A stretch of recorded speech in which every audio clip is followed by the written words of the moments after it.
Hello प्यारे बच्चों, आज हम लोग फिर से एक नए सेशन की शुरुआत करेंगे और वो सेशन है 31। और आप लोग लगातार मेहनत तो करते रहते हो, लेकिन बीच बीच में आप लोग भी हिम्मत हार जाते हो कि सर बहुत दिन से पढ़ रहे हैं, पता नहीं कैसे होगा, क्या होगा, कब हमें सफलता मिलेगी। तो कहते हैं कि इंसान को कभी भी हिम्मत नहीं हारना चाहिए। क्यों? क्योंकि जब टूटने लगे हौसले तो यह हमेशा याद रखना, जब भी आपका हिम्मत और हौसला टूटने लगे तो यह याद रखना, बिना मेहनत के तख्तोताज नहीं मिलता और ढूंढ लेते हैं अंधेरों में भी रोशनी, क्योंकि आप सभी तो जुगनू हो और जुगनू कभी किसी रोशनी का मोहताज नहीं होता। तो इसलिए आप लोग खूब मेहनत करें और निश्चित तौर पर एक दिन आपको सफलता मिलेगी, क्योंकि आप लोग हार्ड वर्क तो करते ही हो, बस थोड़ा सा स्मार्ट तरीके से, स्मार्ट वे में आपको मेहनत करने की जरूरत है। तो चलो आज भी हम लोग एक नए सेशन की शुरुआत करते हैं, सेशन नंबर 31, जिसमें हम लोग आज भी बहुत सारे इंपॉर्टेंट प्रश्नों को देखेंगे एक एक करके। ठीक है, तो चलिए इस नए सेशन की शुरुआत हम लोग सालों मिस के द्वारा करते हैं। मिस आप यहाँ आए और एक इंपॉर्टेंट सेशन की शुरुआत करें। तो चलिए शुरू करते हैं आज का सेशन नंबर 31 और आते हैं क्वेश्चन नंबर फर्स्ट पर। देखिएगा क्वेश्चन नंबर फर्स्ट क्या बोल रहा है। हिंदी के आधार पर बनने वाला देश का प्रथम राज्य कौन सा है। आप आज से पहले ये क्वेश्चन सुने होंगे कि भाषा के आधार पर बनने वाला पहला राज्य कौन सा था। आज पहली बार सुन रहे होंगे शायद कि हिंदी के आधार पर बनने वाला पहला राज्य कौन सा था। चलिए आते हैं थोड़ा सा इसके बारे में, जैसे राज्य कैसे बना, कब बना। आप दो चार समिति का नाम सुने होंगे, कौन कौन सा, तो धड़ समिति का नाम सुने होंगे, जेवीपी समिति, राज्य पुनर्गठन आयोग और फजल अली आयोग के बारे में आप जरूर सुने होंगे। तो चलिए चर्चा करते हैं कि आखिर क्या हुआ जो इस कमेटियों के बनाने का जरूरत पड़ा। चलिए देखते हैं। जैसा हम लोग को पता है कि 1947 में हम लोग आजाद हो गए, किससे, अंग्रेज से। ठीक है, हालांकि पूर्णतः आजाद नहीं हुए थे, क्योंकि हम लोग को पता है कि आगे जाके 1950 में, फिर आपका 61 में पुर्तगाली फाइनली हम लोग को छोड़ के गए थे, मतलब भगाया गया था उनको।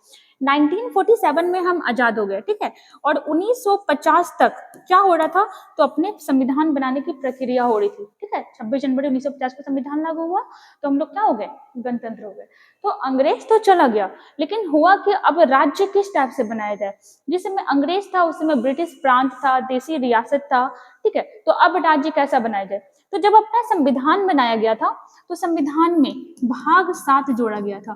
ठीक है, आज के टाइम में जब आप भाग 7 खोलोगे बुक में पढ़ने के लिए, तो भाग 7 को एबॉलिश कर दिया गया, खत्म कर दिया गया। ठीक है, वहां पे लिखा हुआ रहेगा निरसित। भाग 7 में क्या किया गया, 4 प्रकार का राज्य रखा गया। ठीक है, कौन कौन सा राज्य, तो क, ख, ग और घ।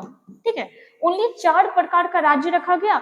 मान लो कि क में 2-4 राज्य होगा, ख में होगा, ग में होगा, किसी में 9 थे, किसी में 10 थे, इस टाइप से था। तो लोग को बहुत प्रॉब्लम हो रहा था। लोग बार बार मांग कर रहे थे कि भाई एक भाषा एक प्रदेश, एक भाषा एक प्रांत राज्य बना दो, सही रहेगा। ठीक है, बहुत समय तक ऐसा चर्चा चल रहा था। लोग का मांग हो रहा था कि मेरे भाषा के अकॉर्डिंग, जैसे गुजरातियों के लिए गुजरात बना दो, मराठियों के लिए महाराष्ट्र बना दो, तेलुगुओं के लिए क्या बना दो, तो आंध्र प्रदेश बना दो, तमिलों के लिए तमिल बना दो। ऐसा मांग हो रहा था। तो मांग हो रहा था तो कुछ कुछ कमिटी बनाया गया। जैसे सबसे पहले बनाया गया धड़ कमिटी। ठीक है, धड़ कमिटी कब बनाया गया, तो ये बनाया गया जून 1948। देखो इस समय क्या हो रहा है, 48 चल रहा है, मतलब संविधान बन रहा है, देश आजाद हो गया, संविधान बन रहा है। ठीक है, इसके अध्यक्ष कौन थे, तो इसके अध्यक्ष थे जस्टिस एस के धड़। ठीक है, चलो तो इनका बोला गया कि इनका मतलब कमिटी बनाया गया कि भाई जनता मांग कर रहा है कि भाषा के आधार पर राज्य बनाना, तो चलो बना दो। लेकिन इनका कहना था कि नहीं, एक भाषा एक राज्य बनाना बिल्कुल सही नहीं होगा, आगे जाके देश टूट जाएगा। तो इनका कहा, इनके अकॉर्डिंग कि भाषा के आधार पर राज्य बनाना सही नहीं होगा। उसके बाद फिर चलो ये हुआ, तो जनता में आक्रोश हुआ कि नहीं भाई हम लोग तो भाषा के आधार पर ही मांग कर रहे थे। चलो फिर उसके बाद फिर आगे हुआ, फिर एक और कमेटी बनाया गया। कौन सा कमेटी, जेवीपी समिति। क्योंकि इनके अकॉर्डिंग भाषा के आधार पर राज्य बनाना सही नहीं था। जनता को पता चला कि भाई कमेटी के अकॉर्डिंग ये फैसला आया, तो फिर विरोध होने लगा। तो फिर एक और कमेटी बैठाया गया कि चलो एक और कमेटी बैठाते हैं। एक और कमेटी कौन सा बैठाया गया, जेवीपी कमेटी। ठीक है, ये कब बैठाया गया, तो ये बैठाया गया दिसंबर 1948 में। कब, दिसंबर 1948 में। इसमें कौन कौन व्यक्ति थे, तो महत्वपूर्ण व्यक्ति थे जे फॉर जवाहरलाल। ठीक है। जवाहरलाल नेहरू अपने देश के पहले प्रधानमंत्री। भी फॉर वल्लभ भाई पटेल अपने देश के पहले गृह मंत्री। और पी फॉर पट्टाभी सीतारमैया, ठीक है। ये भी स्वतंत्रता आंदोलन में एक्टिव रहे थे, पट्टाभी सीतारमैया। 3 आदमी को जोड़ के एक कमेटी बैठाया गया और इन तीनों का भी कहना था कि नहीं, भाषा के आधार पर राज्य बनाना बिल्कुल सही नहीं होगा, भाषा के आधार पर राज्य नहीं बनाया जाएगा। अब जैसे ही इस कमेटी का सिफारिश आया, मतलब बात आया, उसके बाद फिर क्या था कि जो जो राज्य मांग कर रहा था वो पूरा सब विरोध करने लगा। सबसे ज्यादा विरोध कौन किया? तो सबसे ज्यादा विरोध किया कौन? तेलुगु भाषी लोग, ठीक है। तेलुगु भाषी लोग जो था सबसे ज्यादा विरोध किया। और जाहिर सी बात है कि विरोध हो रहा है, धरना हो रहा है, अनशन हो रहा है, आंदोलन हो रहा है, इट मीन्स कि उसका कोई ना कोई लीडर होगा, ठीक है। तो जो तेलुगु क्षेत्र था उसमें कौन लीडर था? उसमें लीडर था पोट्टी श्री रामल्लू। ये नाम का आदमी जो था ये तेलुगु भाषी क्षेत्र का लीडर था। और कहा जाता है कि ये 56 दिनों तक आमरण अनशन करते रहा। 56 दिनों तक आमरण अनशन करते रहा कि मेरे राज्य को, मेरे प्रांत को तेलुगु के अकॉर्डिंग बना दो, ठीक है। तेलुगु के लिए हो रहा था, तेलुगु के लिए राज्य बना दो। लेकिन सरकार जब इनका मांग नहीं माना, 56 दिन के अनशन करते करते इनकी फाइनली मृत्यु हो गई, ठीक है। 56 दिनों के बाद क्या हो गया? तो इनका डेथ हो गया। और जैसे ही इनका डेथ हुआ, पूरे राज्य में, पूरे देश में दंगा भड़क गया। इससे बढ़िया तो अंग्रेज सरकार था, कम से कम महात्मा गांधी को मरने तो नहीं दिया भूखा, और ये सरकार तो बताओ कि भूखा भूखा मार भी दिया। तो बहुत ज्यादा विरोध होने लगा। फिर आनंद फानन में क्या हुआ? तो 1953 में क्या हुआ? आंध्र प्रदेश राज्य, 1953 में आंध्र प्रदेश राज्य को भाषा के आधार पर बना दिया गया। भाषा के आधार पर बनने वाला पहला राज्य कौन सा हो जाएगा? तो ये हो जाएगा आपका आंध्र प्रदेश। कब बना दिया गया? तो ये बना दिया गया आपका 1953 में। अब देखो, अब ऐसा नहीं हो सकता, जैसे कि देखो उस समय गुजराती लोग भी बोल रहे थे गुजरात बनाओ, मराठी भी बोल रहे थे मराठी बनाओ, बिहारी बोल रहे थे बिहार बनाओ, ठीक है, सब बोल रहे थे। तो ऐसा नहीं है कि इसको बना दिया गया तो और लोग शांत हो जाएगा, नहीं। अगर जैसे कि आप ही देखो सरकारी नौकरी का तैयारी कर दो, आपके पड़ोसी को बिना मेहनत का जॉब मिल जाएगा, तो फिर आप ही देखो हल्ला मचाना शुरू कर दो कि भाई अब हमको बिना मेहनत का चाहिए, या तो फिर आप उसका जॉब वापस ले लो। तो वही चीज हुआ कि जैसे ही आंध्र प्रदेश को बना दिया गया तो और भी राज्य जो था वो पूरा मांग करने लगा, गुजराती वगैरह सब मांग करने लगा। तो फिर एक और कमिटी बनाया गया, ठीक है। कौन सा कमिटी बनाया गया? तो बनाया गया आपका बहुत इंपॉर्टेंट फजल अली आयोग, ठीक है। फजल अली आयोग बनाया गया, या फजल आयोग भी कहा जाता है। ये एक कमेटी बनाया गया, इसमें 3 आदमी थे। कौन कौन था? कब बनाया गया? तो 1953 में, ठीक है। कौन कौन आदमी था? तो फजल अली था, ठीक है। और कौन था? के.एम. पनिक्कड़। और कौन था? और था आपका हृदय नाथ कुंजरू। 3 आदमी था। तीनों मिलकर के पूरे देश घूमे, मतलब अपने भारत का पूरा राज्य घुमा और सब कुछ ऑब्जर्व किया। बोला कि ठीक है, जब इन लोग मांग कर ही रहा है कि एक भाषा एक राज्य बनाओ, तो भाषा के आधार पर हम राज्य बना देंगे। लेकिन ये नहीं होगा कि जिसको गुजराती आता है वो बस गुजरात में रहेगा, कहीं और नहीं रहेगा। पंजाबी सिर्फ पंजाब में रहेगा, कहीं और नहीं जाएगा। तो इसके मांग को, मतलब भाषा वाला मांग का थोड़ा बहुत समर्थन मिला, लेकिन ज्यादा कुछ नहीं। और फिर इसके अकॉर्डिंग क्या बोला गया? ये अपना रिपोर्ट कब पेश किया? 1955 में। और क्या बोला कि 16 राज्य बनाओ और 3 यूटी बनाओ, ठीक है। 16 राज्य और 3 यूटी बनाने का सजेशन कौन दिया? तो ये दिया फजल अली आयोग, ठीक है, फजल अली आयोग। उसके बाद फजल अली आयोग के आधार पर एक अधिनियम लाया गया, ठीक है। एक अधिनियम लाया गया। कौन सा अधिनियम? तो लाया गया राज्य पुनर्गठन अधिनियम। और कब लाया गया? तो 1956 में। और कितना राज्य बना? तो 14 राज्य बना और 6 यूटी बना, ठीक है। तो याद रखिएगा, ये कितना बोला था? ये बोला था 16 और 3, बना कितना? 14 और 6। तो इस चीज को याद रखिएगा। तो ये तो हो गया आपका तेलुगु भाषी। आपसे पूछ रहा है कि हिंदी भाषा पे कब बनाया गया था? तो हिंदी भाषा पे बनाया गया था सबसे पहले किसको? हरियाणा को। कब बनाया गया? 1966 में। किससे अलग करके? तो पंजाब, बेसिकली पंजाब नहीं, पेप्सू हुआ करता था, ठीक है, पेप्सू।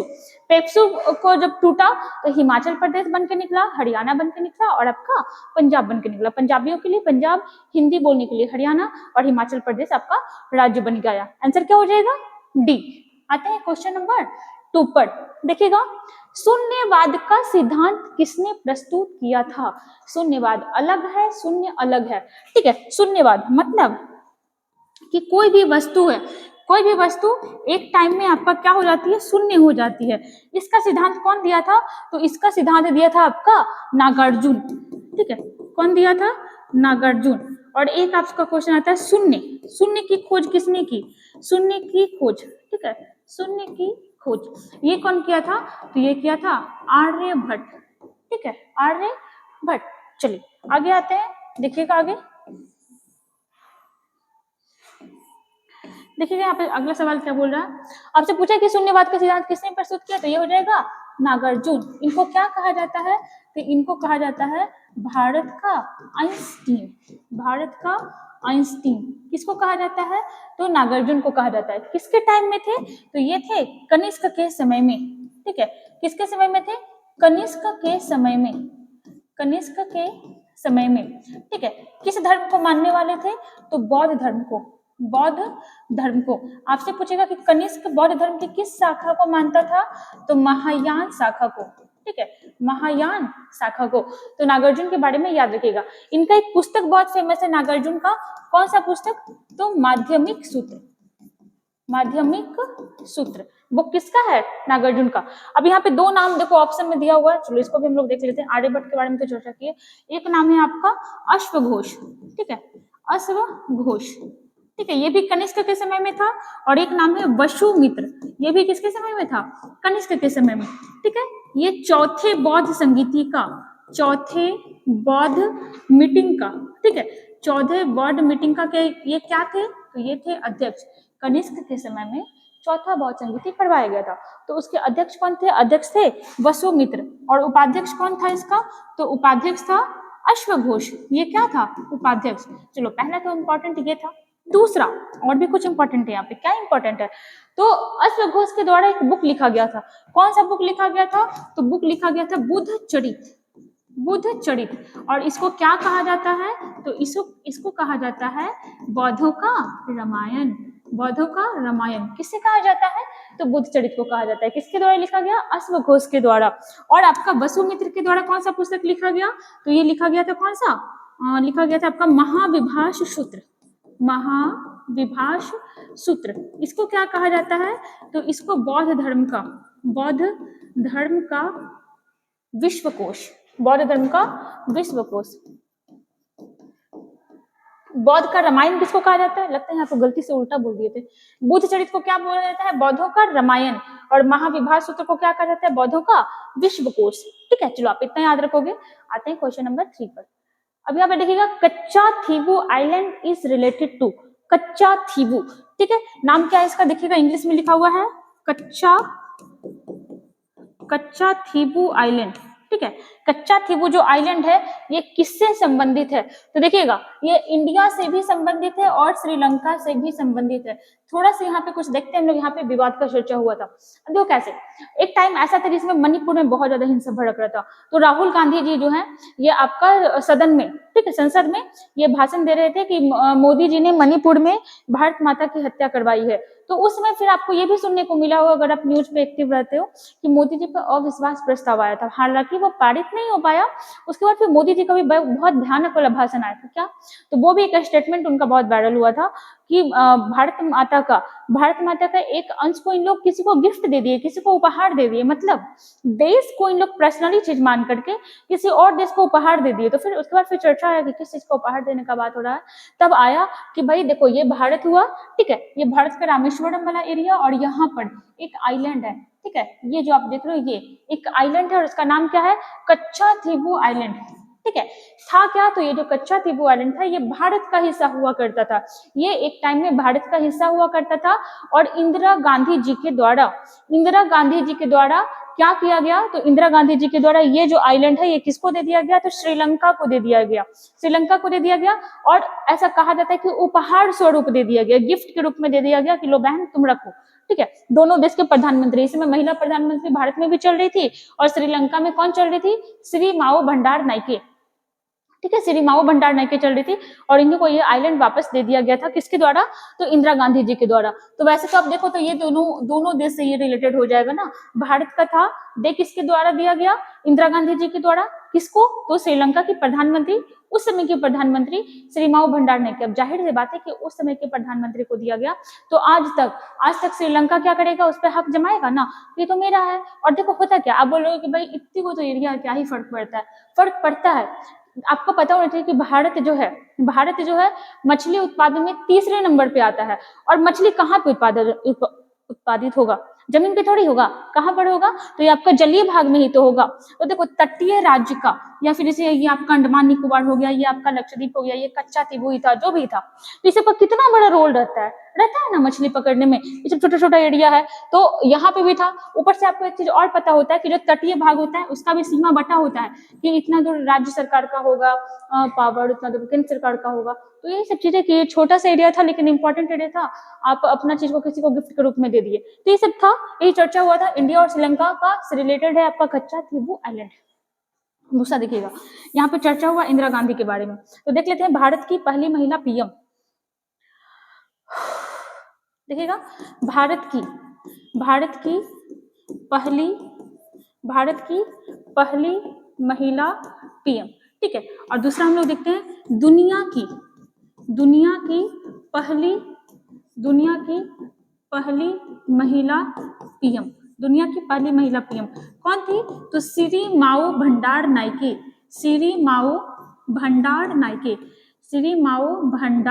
नाइके। ठीक है, कब थी ये, तो ये थी 1960 में। कहाँ की थी, तो श्रीलंका। और ये 3 बार के कार्यकाल में रही थी। भारत की पहली महिला पीएम कौन थी, तो ये थी श्रीमती इंदिरा गांधी जी। इंदिरा गांधी। ठीक है, कब से कब तक थी, तो 66 से 77। उसके बाद इनका दूसरा कार्यकाल भी आया था 80 से 84 के बीच, 1966 से 1977 के बीच रही थी और 1980 से 84 के बीच रही थी। तो आप याद रखिएगा। और इसी टाइम में क्या हुआ था, 74 के लगभग में ये आइलैंड किसको दे दिया गया था, तो श्रीलंका की पीएम को। चलिए आगे आते हैं। सूर्योदय का देश किसे कहा जाता है, तो उगते देश का देश, डूबते सूर्य का देश, उगते सूर्य का देश, तो इस टाइप से क्वेश्चन बनता है। तो सूर्योदय का देश कहा जाता है जापान को। किसको कहा जाता है, जापान को। ठीक है, जापान को। इसको निप्पन भी कहा जाता है। ठीक है, निप्पन। ठीक है, और दूसरा देखिएगा, इसकी राजधानी क्या हो जाएगी, टोक्यो। ठीक है, 4 मेजर द्वीपों से बनकर के बना हुआ है। अब तो ये हुआ सूर्योदय का देश। एक और आता है मध्य रात्रि का सूर्य। मध्य रात्रि का सूर्य किस देश में देखने को मिलता है, तो ये मिलता है नॉर्वे में। कहाँ, नॉर्वे में। नॉर्वे की राजधानी ओस्लो। और यहाँ एक अवार्ड मिलता है नोबेल वाला, कौन सा, तो शांति का। नोबेल पुरस्कार कहाँ मिलता है, तो ये मिलता है ओस्लो में। दूसरा देखिएगा, एक ये भी कहा जाता था ऐसा देश, देखिएगा ध्यान से, ऐसा देश जिसका सूर्यास्त कभी नहीं होता है। किसके बारे में कहा जाता था, तो ये कहा जाता था ब्रिटेन के बारे में। किसके बारे में, ब्रिटेन के बारे में। तो इस चीज को याद रखिएगा। यहाँ पे आंसर क्या हो जाएगा, ऑप्शन नंबर बी। एक चीज देखिएगा, आप लोग इंग्लैंड में, यूनाइटेड किंगडम में, ग्रेट ब्रिटेन में कंफ्यूजन होता है। वो देखिए क्या क्या होता है, थोड़ा सा यहाँ पे देख लेते हैं। जैसे देखिएगा, एक होता है इंग्लैंड। ठीक है, एक होता है इंग्लैंड। ठीक है, एक होता है आपका ग्रेट ब्रिटेन। ठीक है, और एक होता है आपका यूनाइटेड किंगडम। क्या अंतर है तीनों में, तो इंग्लैंड में देखिए, इंग्लैंड में तो आपका बस इंग्लैंड ही आ जाएगा। इंग्लैंड हम लोग बोलते हैं ना, तो इंग्लैंड का क्या हो जाएगा, इंग्लैंड। ठीक है, ग्रेट ब्रिटेन में कौन कौन सा आएगा, तो ग्रेट ब्रिटेन में आएगा आपका इंग्लैंड आएगा प्लस वेल्स नामक देश आएगा। ठीक है, सारा यूरोप में ही है। और एक और देश आता है जिसका नाम क्या है, स्कॉटलैंड। ठीक है। और स्कॉटलैंड अपने यहाँ कौन अधिकार किया हुआ था, तो अपने यहाँ तीनों मिलके किया हुआ था। कैसे तीनों मिलके किया हुआ था, जैसे एक आदमी का नाम सुने होंगे आप लोग, A.O. Hume, Allan Octavian Hume. किस चीज से संबंधित है, तो ये संबंधित है कांग्रेस से, ठीक है। कांग्रेस के स्थापना में इनका बहुत योगदान रहा था। तो स्कॉटलैंड के कौन थे, A.O. ह्यूम थे। जैसे एक नाम आप सुनते हो किनका, वो एक राजकुमार आए थे ना जिनके लिए बनाया गया था, 1911 में आए थे, कौन आए थे, जॉर्ज पंचम आए थे। वो कहाँ के थे, तो वो वेल्स के राजकुमार थे। तो अपने यहाँ ये वाले का क्या था, कब्जा किया था। एक आता है यूनाइटेड किंगडम। यूनाइटेड किंगडम में कौन कौन आ जाएगा, तो यूनाइटेड किंगडम में आ जाएगा इंग्लैंड, वेल्स और तीसरा स्कॉटलैंड, ठीक है। आप तो बोलोगे कि भाई आप तो वही वाला लिखे थे जो ग्रेट ब्रिटेन में लिखे थे। एक और नाम जुड़ेगा, कौन सा, उत्तरी आयरलैंड। पूरा आयरलैंड नहीं, ठीक है, पूरा नहीं, उत्तरी आयरलैंड। जब आप इन चारों को मिला देते हो तो क्या बनता है यूके। तो इस टाइप से आप याद रखिएगा, ठीक है। चलिए आंसर क्या हो गया हमारा, ऑप्शन नंबर बी। देखिएगा, अचानक मार टाइगर रिजर्व किस राज्य में, बहुत अजीब सा नाम है, अचानक मार टाइगर रिजर्व किस राज्य में है। तो पहले तो एक टाइगर रिजर्व क्यों बनाया जा रहा था, इंदिरा गांधी सरकार के टाइम में बाघ की संख्या बहुत कम हो गई थी भारत में, और जो किसी भी जानवर का होना जरूरी है, ठीक है, क्योंकि वो इकोसिस्टम को, पारिस्थितिकी तंत्र को सही से बना करके रखता है। तो जब बाघ की संख्या कम होने लगी तो इंदिरा गांधी जी के द्वारा एक प्रोजेक्ट लाया गया था, और उस प्रोजेक्ट का नाम क्या था, तो उस प्रोजेक्ट का नाम था टाइगर प्रोजेक्ट। कब लाया गया, 1973 में। टाइगर मैन ऑफ इंडिया किसे कहा जाता है, टाइगर मैन ऑफ इंडिया। अब ऐसा नहीं है कि कोई आदमी था वो टाइगर था, ऐसा बात बिल्कुल नहीं है। मतलब टाइगर को बचाने में इनका काफी योगदान रहा था। कौन थे ये, तो ये थे कैलाश श्रृंखला, the tiger man of India. चलिए अब हम लोग यहाँ पे देखते हैं, अचानक मार टाइगर रिजर्व कहाँ है, तो अचानक जाके कहाँ मारना है, 36 बार मारना है। और क्या करना है, तो अचानक मारना है। तो आप इस टाइप से याद रखोगे कि अचानक मार टाइगर रिजर्व कहाँ है, तो ये आपका छत्तीसगढ़ में। भारत में भी टोटल कितना है टाइगर रिजर्व, तो ये है आपका लगभग 54, ठीक है। 54 संख्या घटते बढ़ते रहता है, घटेगा तो नहीं, बढ़ेगा ही। 54 टाइगर रिजर्व है अपने भारत में। अभी अपने भारत में 2022 के गणना के अनुसार लगभग कितना बाघ है, तो खैर अब तो संख्या बढ़ गया होगा, कितना था, 3167, ठीक है। सबसे पहला टाइगर रिजर्व कौन सा था, तो ये था आपका जिम कार्बेट। यहाँ का कुछ और भी याद रखिएगा छत्तीसगढ़ का, जैसे इंद्रावती, ठीक है, इंद्रावती टाइगर रिजर्व कहाँ है, तो ये भी आपका छत्तीसगढ़ में, कहाँ है, छत्तीसगढ़ में। दूसरा देखिएगा गुरु घासीदास टाइगर रिजर्व, गुरु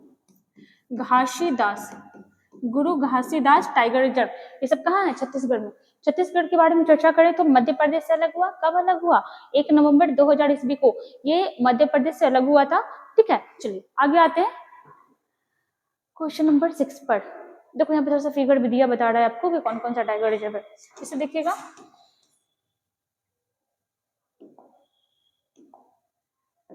देखिएगा छत्तीसगढ़ का देख रहे थे ना, चलिए आते हैं हम लोग छत्तीसगढ़ में। जैसे देखिएगा यहाँ पे कहाँ दिया, हाँ ये देखिएगा, गुरु घासीदास टाइगर रिजर्व, ये कहाँ हो गया, तो ये हो गया आपका छत्तीसगढ़ में। जैसे यहाँ पे और भी देखिएगा, बुक्सा टाइगर रिजर्व हो गया, मानस हो गया, ठीक है। ये सब आपका कहाँ हो जाएगा, तो अलग अलग राज्य में। मानस वाला कहाँ हो गया, असम में। बुक्सा वाला कहाँ हो गया, वेस्ट बंगाल में, ठीक है। चलिए आगे आते हैं क्वेश्चन नंबर 6 में। 2011 के जनगणना के अनुसार भारत का जनसंख्या घनत्व कितना है। जनसंख्या घनत्व क्या होता है, जनसंख्या घनत्व मतलब होता है 1 किलोमीटर में कितना लोग रह रहा है, यही होता है आपका जनसंख्या घनत्व। चलिए सबसे पहले तो हम लोग आते हैं कि जनसंख्या, जनगणना, ठीक है, क्या अंतर है। जनसंख्या आपका किस में आएगा, तो जनसंख्या आता है आपका राज्य सूची में, जनगणना किस में आता है, तो ये आता है आपका केंद्र सूची में। अब यहाँ पे देखिएगा, अगर बात करें जनगणना के बारे में, तो भारत में सबसे पहली बार जनगणना कौन करवाया था, तो लॉर्ड मेयो कब करवाया था, 1872 में। 1881 में कौन करवाया, लॉर्ड रिपन। और ये क्या बोला, ये बोला कि अब हर 10 साल में क्या होगा, तो जनगणना होगा। आपसे पूछेगा कि सबसे पहले कौन सा देश करवाया था, सबसे पहले कौन सा देश करवाया था, तो ये करवाया था स्वीडन। भारत में जो 2011 का जनगणना हुआ है, और 2011 का जनगणना से अभी तक क्वेश्चन बनता है। रिसेंटली दरोगा का जो पीटी का एग्जाम हुआ था उसमें 2011 जनगणना से पूछा हुआ था क्वेश्चन, तो अभी तक भी बनते रहता है। क्योंकि 2021 वाला तो अभी तक डेटा भी नहीं पब्लिश हुआ कि क्या होगा नहीं होगा। 2011 में जो जनगणना हुआ, ये किम्मा जनगणना था, तो 15वां था।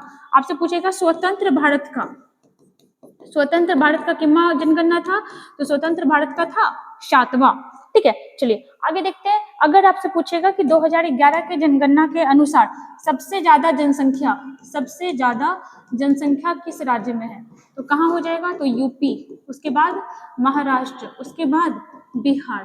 ठीक है, आपसे पूछेगा जनसंख्या ज्यादा वाला, ये कम वाला, सबसे कम जनसंख्या कहाँ है? तो ये है आपका सिक्किम में।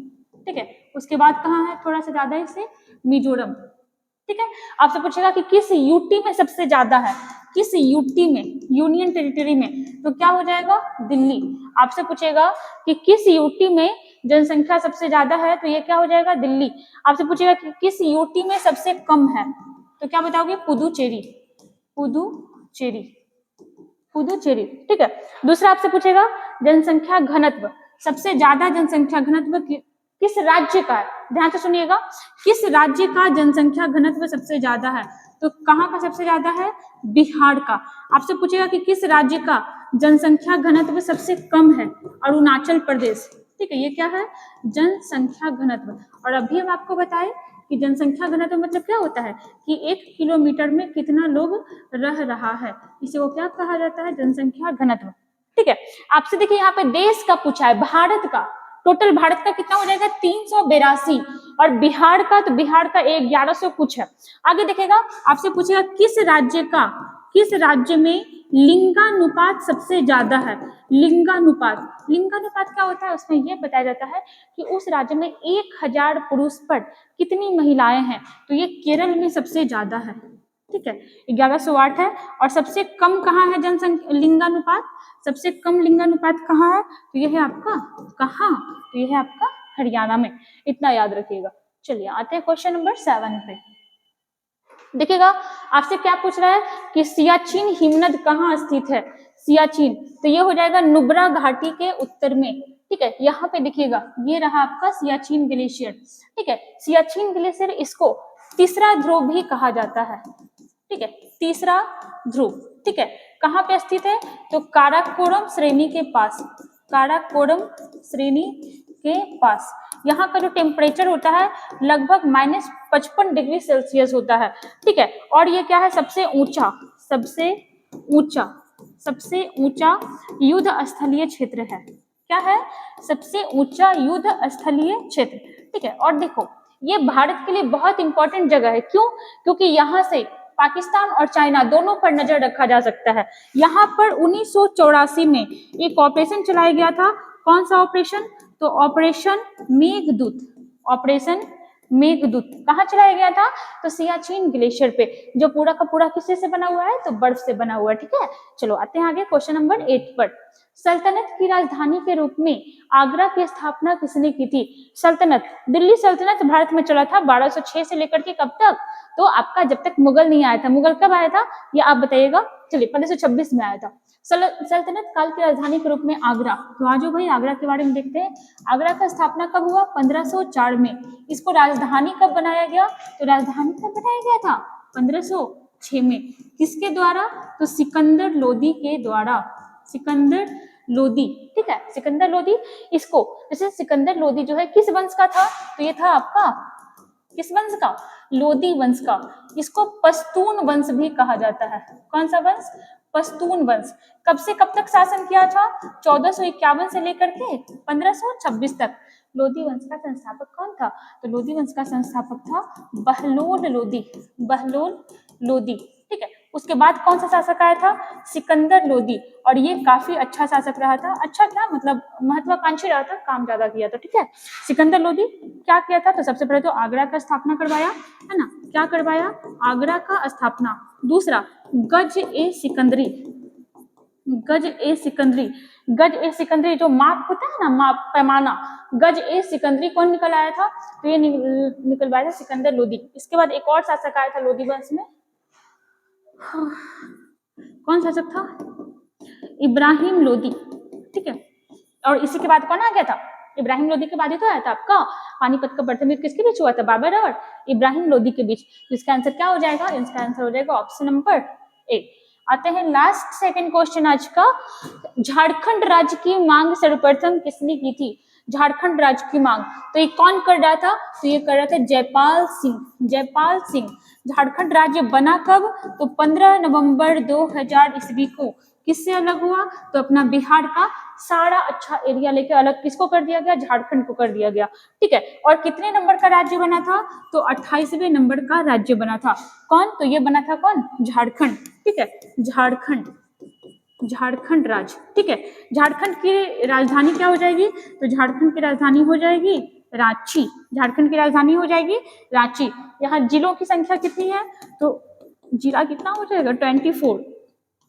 जबकि जिस समय बिहार से अलग हुआ था उस समय यहाँ पे जिलों की संख्या कितनी थी? 18। अगर बात करें विधानसभा सीट कितना है? तो ये हो जाएगा 82। ठीक है, लोकसभा सीट कितना है? तो ये हो जाएगा 14। और राज्यसभा सीट आपसे पूछ लेगा तो आप ये भी बताइए दोगे 6। ठीक है, चलो आ जाओ। सीएम के बारे में अगर देखें तो सीएम कौन है? सीएम है हेमंत बाबू। ठीक है, हेमंत सोरेन। हेमंत सोरेन। दूसरा दिखेगा अगर आपसे पूछता है गवर्नर, गवर्नर हो जाएगा सीपी राधा कृष्णन। ठीक है, ये हो जाएगा झारखंड के बारे में। चलो आगे आते हैं, आंसर क्या हो जाएगा? आंसर हो जाएगा option number A, Jaipal Singh ji के द्वारा। नेक्स्ट में आते हैं, गैसीय अवस्था में पाया जाने वाला हार्मोन कौन सा है? गैसीय अवस्था में हार्मोन, देखो जितना भी लिविंग थिंग है उसमें हार्मोन पाया जाता है। आप हंस रहे हो, आप खुश हो रहे हो, आप गुस्सा हो रहे हो, आपको प्यार आ रहा है, मोहब्बत आ रहा है, जो कुछ भी आ रहा है, ठीक है, नींद आ रहा है, ये सारा किसकी वजह से आ रहा है? तो ये हो रहा है आपका हार्मोन की वजह से। वैसे पौधों में भी हार्मोन हुआ करता है। आपसे पूछ रहा है कि गैसीय अवस्था में पाया जाने वाला हार्मोन कौन सा है? तो ये हो जाएगा इथिलीन। ठीक है, इथिलीन हार्मोन आपका गैसीय अवस्था में होता है। किस चीज में काम करता है? तो फल को पकाने का, फल को पकाने का काम कौन करता है? ये करता है इथिलीन। ठीक है, चलो आगे कुछ देखते हैं। जैसे बात करें अगर कुछ और भी हार्मोन्स के बारे में, जैसे जिब्रेलिन। ठीक है, जिब्रेलिन। ठीक है, ये भी क्या है? तो ये आपका पादप हार्मोन है। क्या काम होता है इसका? तो ये पौधे की वृद्धि में, पौधे की वृद्धि को बढ़ाता है। पौधे की लंबाई में ये क्या करता है? इसमें इसका हेल्प करता है। दूसरा आप देखेंगे फ्लोरिजेंस। ठीक है, फ्लोरिजेंस। फ्लोरिजेंस क्या है? तो ये भी हार्मोन है और नाम से ही पता चल रहा है कि फूल खिलाने में, फूल खिलाने में कौन मदद करता है? तो फ्लोरिजेंस। एक आता है आपका ट्राउमेटिन। ठीक है, ट्राउमेटिन, ये क्या करता है? तो फूल वगैरह में जब घाव हो जाता है तो घाव भरने में मदद करता है। घाव भरने में कौन मदद करता है? तो ये मदद करता है आपका कौन? ट्राउमेटिन। जैसे एक होता है आपका एब्सिसिक, एब्सिसिक, एब्सिसिक। ठीक है, एब्सिसिक हार्मोन, एब्सिसिक हार्मोन ये क्या करता है? ये वृद्धि को, ये क्या करता है? एब्सिसिक हार्मोन जो हो जाएगा ये वृद्धि को क्या करता है? तो ये वृद्धि को आपका कम करता है। जैसे और भी देखिएगा, अगर बात करें बहुत बहुत इंपॉर्टेंट, साइटोकाइनिन। ठीक है, साइटोकाइनिन, साइटोकाइनिन ये क्या करता है? तो इसको क्या कहेंगे? कोशिका विभाजन में। ठीक है, पौधों के कोशिका विभाजन में ये मदद करता है। कोशिका विभाजन में, कोशिका विभाजन में साइटोकाइनिन कोशिका विभाजन में मदद करता है। तो आप इतना याद रखोगे, ये सारा आपका हो जाएगा पौधों से रिलेटेड हो जाएगा। ठीक है, पौधों से रिलेटेड हार्मोन। चलिए यहाँ पे अपना 10 क्वेश्चन कंप्लीट हुआ। ठीक है, 10 क्वेश्चन कंप्लीट हुआ। एक यहाँ पे देखिएगा ऑक्सीन है। ठीक है, एक यहाँ पे ऑक्सीन के बारे में भी देख लीजिएगा। अगर चर्चा करें तो ये प्रकाश की ओर, ठीक है, प्रकाश की ओर घुमाता है फूल को, प्रकाश की ओर। ठीक है, फूल को घुमाता है, प्रकाश की ओर फूल को घुमाता है। जैसे देखो सूरजमुखी, वो प्रकाश की ओर घूम जाता है। ठीक है, तो इसमें साइंस काम कर रहा है। ठीक है, ऐसा कुछ नहीं है कि वो धर्म वगैरह कुछ नहीं होता है। बहुत लोग ऐसा बोलते हैं, हम सुने बहुत लोग को बोलते हुए। प्रकाश की ओर घुमाता है ऑक्सीन हार्मोन की वजह से। इसको प्रकाशानुवर्तन हार्मोन भी कहा जाता है। ठीक है, चलिए यहाँ पे 10 क्वेश्चन कंप्लीट हुआ विद फैक्ट के साथ। ऐसे ही हमारे साथ जुड़े, वीडियो को लाइक करिएगा और हमारे साथ बने रहिए। मिलते हैं फिर नेक्स्ट वीडियो में।